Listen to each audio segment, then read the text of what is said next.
Hello everyone, welcome to the new AML talk show where I interview teachers in place of work and they give me challenges while I go through labor pains. As I go through my questions, we're going to go up on the scale. It goes from a scale of 1 to 10, 10 being I assume full contractions. I don't really know. It's done by electric shocks. I don't know the science behind it. Anyway, today for our first guest ever on labor pains, we got Mr. Getz.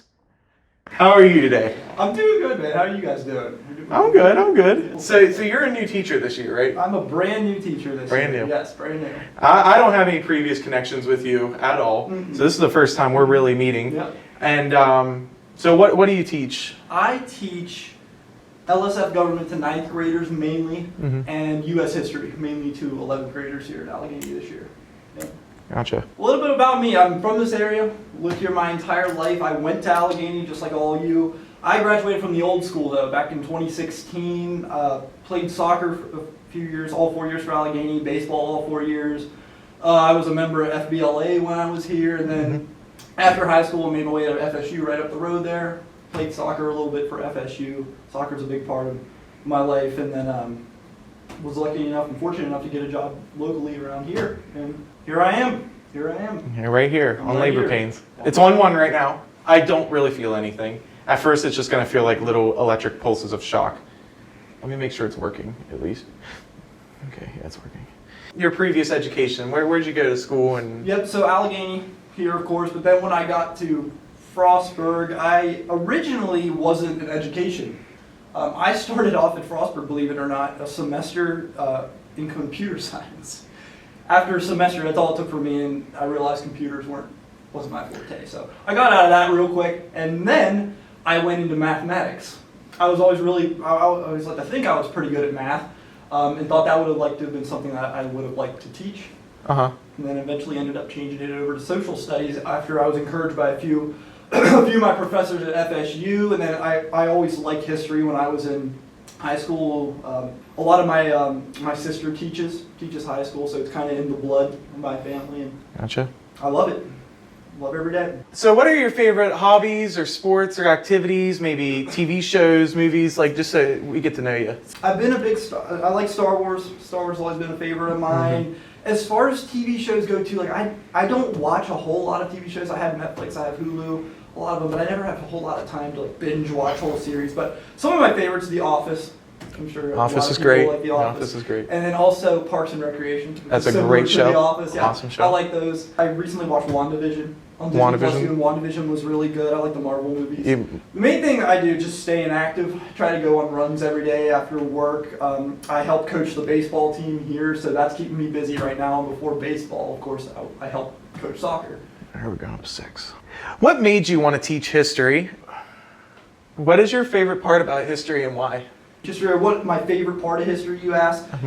I really like World War I. I've always liked World War I just because of the whole social aspect of it, what's going on in the United States as well as what's going on over across the Atlantic and in Europe especially. So World War I is one of my favorite time periods, but Yeah.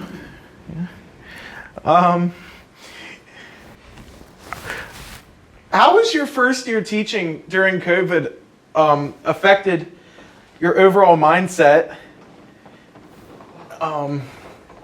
Yeah, how's it affected you? It's affected my mindset. Well, it's a lot of work. And then just the whole planning aspect of it. Now, since I'm a new teacher, I'm out here making everything from scratch too. So Yeah. I have even more time added on to doing that, whereas a lot of these veteran teachers here have stuff that they can just scan, put it on a PDF, and assign it that way or something like that. But I'm trying to make everything from scratch. So let's just say it's a lot of late nights. It's a lot of work, very time consuming. But it pays off in the end. As far as my least favorite part of it, without a doubt, would have been before all of you showed up. Okay, because talking into a computer screen for like 3 hours of my day back when we were only at half days, it's just not fun talking to yourself, talking on a computer. So that wasn't very fun. But now, favorite part is actually getting to meet the students and actually making that personal connection with people. So, now that we've got to know you, you got an activity for me to do on level 10 of labor pains. So, full contractions. Yeah. There we go. Yes.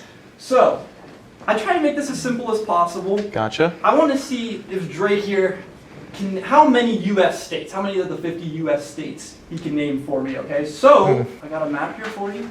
Gotcha. I have a list if you want it. I'll have a checklist. You want me to check Okay. something off for you as you go? Yeah. Okay. All right. This one down here is Florida. Florida. We got Georgia here. Georgia. South Carolina. North Carolina. Woo, Virginia. West Virginia. West Virginia. Maryland. Woo, Delaware. Pennsylvania. There you go. Yeah. Okay. And then New York. Yep. New Jersey. Rhode Island's the little one. Yes. Connecticut. We got the Massachusetts one right there, the sideways one, right? Vermont's the right one? I'm going to say right. Okay, left one. Left one. Makes it Okay, V yep. for Vermont. Gotcha. There you go. V for Vermont. Good way. That's a good It one. goes down. New Hampshire. There you go. Yep. We got Maine up here. Ooh, this one's Kentucky. Tennessee. And this is Alabama. The one I just said, Mississippi. Oh, Ohio. Michigan. Is that Indiana? Missouri? Missouri. That's what I'm going through right now. Ooh. You were close. Iowa's the head. This one's Texas. Oh. North and South Dakota. Nebraska's here somewhere. It's this one's Wyoming, Colorado, New Mexico down here, Arizona, Nevada here, California, Good. California. Woo, Alaska, Washington, Hawaii. Let's go west. West of Colorado. Here's the one. I'll give you the ones you're missing. This one's Oklahoma. Minnesota, This one's you never got Minnesota. the hat. Oh, Oregon. I know that one. And then you're missing one. The one that I pointed at. This It's one. that one right Yes. there, and I'm struggling. Utah. There you go. Boom. I I'll got give it. it to you. I did You got struggle at with least a few. 40 of them. That's for sure, though. That's So that's really pretty good. darn good. That's very good. For level 10 contractions, I'd say that's pretty good. I'm feeling liberated right now. I don't even know what that word means, but I feel it. I have been sitting this whole time, so that makes it a little bit easier. Really waiting for this to turn off. That's the end. There we go. I went through labor contractions. I did not have to give a baby, so it did not hurt as much as labor, but it was still some labor pains, and I got to discuss labor pains with Mr. Getz here. Thank you for coming on today. Thank you guys for having me. Is there any classes that anybody could take to try to get you, or you're the one of the starter classes? Yeah. So if you're gonna have me next year, no one in ninth grade unless you fail your government class. And Don't you're fail. gonna see you again next year. I mean, fail government. Have Mr. Getz again. Yeah. Or if you take academic, probably academic U.S. history. You might get Mr. You're Getz. probably gonna get Mr. Getz next year. All right. Thank you for coming on, Thank you. and I'll see you next time on labor pains. Thank you, everybody, for watching.